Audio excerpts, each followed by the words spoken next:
How to write a CV. Why do I need a CV?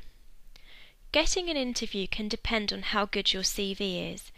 It is your opportunity to show an employer that you've got the skills and experience needed and that you are the right person for the job. Your CV should be tailored for the job you're applying for, especially focusing on the parts that are important. Look at the job advert or the specification and think about what the job role involves and what the employer is asking for. Take some time to research the employer and the main activities they pursue. How long should my CV be? Your CV should be easy to read with spaces between each section, no more than 2 pages long, think quality not quantity.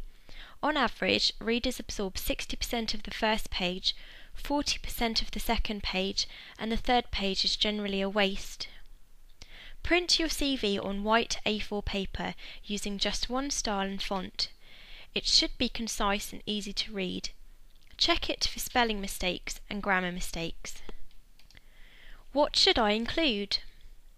Personal profile.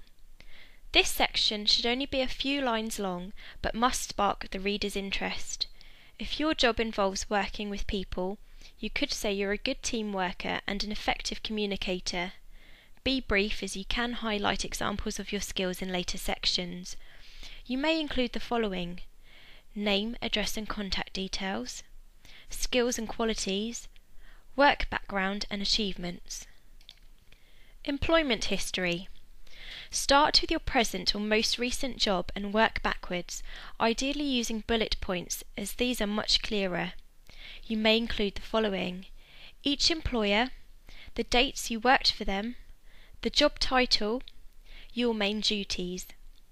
Your employment history highlights your experience and suitability for the job, and employers will want to see how useful your experience is to them.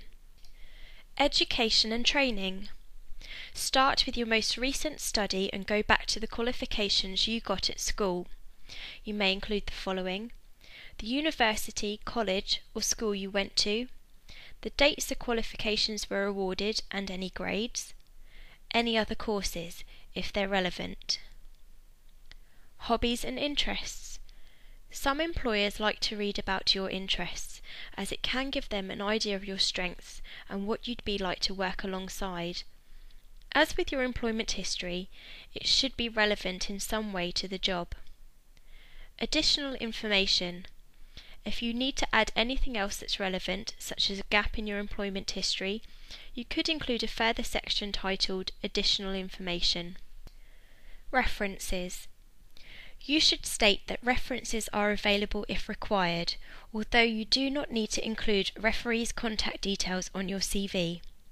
At least one referee should be work-related, or if you haven't worked for a while, some other responsible person who has known you for quite a while. Things to consider when writing a CV. Be positive. Don't be too modest and don't lie about your experience. Positive thinking is vital in securing your next contract. Make sure your CV has a clear structure. Include career overview, skills overview, qualifications, both education and professional, and employment history. Take advantage of technology. Email your CV to agencies or submit it on agency sites. Many job search sites provide a CV submission service at no cost, so your details will be sent to hundreds of agencies.